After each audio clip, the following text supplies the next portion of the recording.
All right, so we're just going to look at dividing a fraction by a whole number and then looking at dividing a whole number by a fraction. I think the best way to do this is with what's called a bar model. So let's have a look. Patrick has 2/5 of a bar. Shade in 2/5 of the bar model below. So if we have to shade in 2/5, well, at the moment we can see that it's actually in tenths. 1, 2, 3, 4, 5, 6, 7, 8, 9, 10. So we know that 2/5, my pen would work. That 2/5 is actually equal to,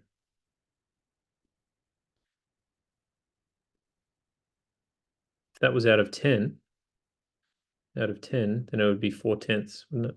So this is 1, 2, 3, 4. Okay, so express 2/5 as a decimal. Well, we know that 2/5 is 4/10, and that must mean it must be a 4 in the tenths column. So that's 0.4. Okay, Patrick now must share his 2/5 with his 4 friends. On the bar model below, shade in how much each friend would get.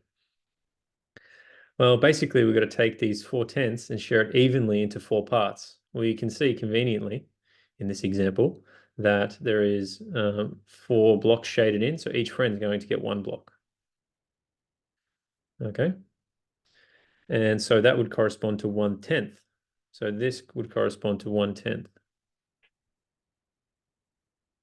Hence, determine 2/5 divided by 4 and express your answer as a decimal and a fraction. Well, hopefully that's stepped us through it and we understand that 2/5 divided by 4 is going to be 1/10, just by that logic that we walked through.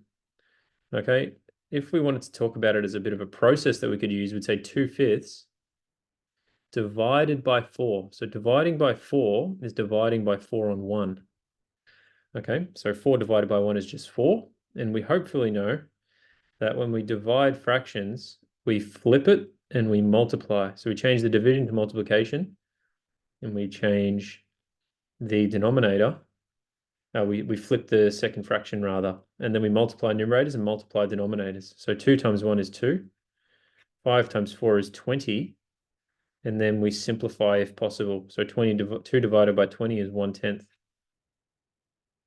And it says write it as a decimal as well, and we know that that's 1/10 is going to be 0.1 because there's a 1 in the tenths column. Okay, so that is dividing a fraction by a whole number.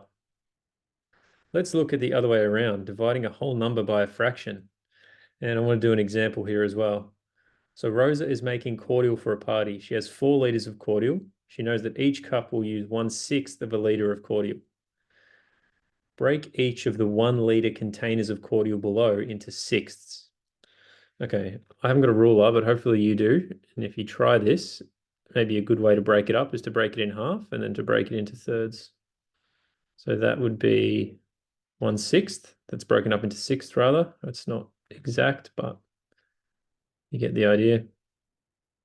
That's broken into sixths.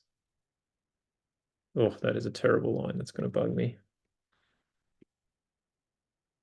And then this one is 1/6, and then we do it one more time. So now we've broken this up into 6. We've broken these 4 liters up into each of these 1 liter containers into sixths. So how many cups of cordial will Rosa be able to make? Well, this is 1/6 of a liter, and that makes 1 cup. So we just need to count how many there is. So there is 24. If you count that up, there's 6, 6, 6, and 6. So 6 times 4 gives us 24. She's able to make 24 cups of cordial. All right, hence determine what 4 divided by 1/6 is and write your answer as a whole number. Well, hopefully you've realized what we're doing here. We're stepping through this problem just like this. So 4 divided by 1/6 is 24. But I suppose what we could say is using the similar trick to before, if we want to divide by a fraction, we multiply by the fraction flipped. So we're going to do 4 multiplied by 6 on 1. Now 6 on 1 is just 6. This is just 4 times 6, which is 24. But we already knew that. That's how we do it using more of a process. Okay, Rosa decides to invite 30 more friends. Okay, how many more liters of cordial would Rosa need for the party? Okay, so currently there's 24 people there. So there's going to be 54 friends. Oops. 54 friends attending.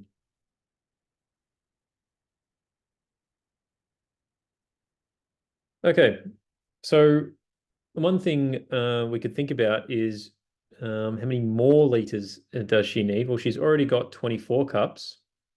If she had 8 liters, so that would be double that. She would have 48 cups that she can make with 8 liters. Okay, and then she needs another 6 cups from 48. So 48 up to 54. So she needs another extra liter. So she would need 9 liters total.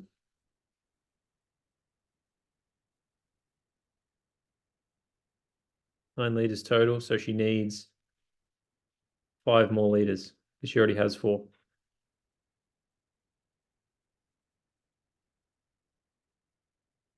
5 more liters.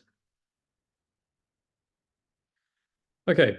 Now, what we could also say is we could think about it. Yeah, we could think about it like this if we like. And this is getting a bit algebra, using a bit of algebra. It's all right. We want to say she's got some number we don't know, some number of liters that we don't know how many that is, but we know that she's going to share that evenly into groups of 1/6. So she's going to break each of those liters into 1/6. And we know that the answer to that is going to be 54. Okay. So what we can say is we can use the same trick. We're just going to leave this x. You can think of it as a question mark, something that we don't know. We're going to multiply by 6 on 1. That's going to equal 54. Okay, so x times 6 equals 54. So something times 6 equals 54. Well, that something must be 54 divided by 6, which is 9. So she's already got 4 liters. So she must need an additional 5 liters. Additional 5 liters, which is what we said before. Okay, so that last question's a bit more challenging and it's using a little bit of algebra, but I think you could probably work it out other ways. That's just how I would go about it. Yeah, make sure you're reading the question very carefully as well. It says she needs, how many more liters does she need? She's already got 4 liters. All right, hopefully that clarifies things.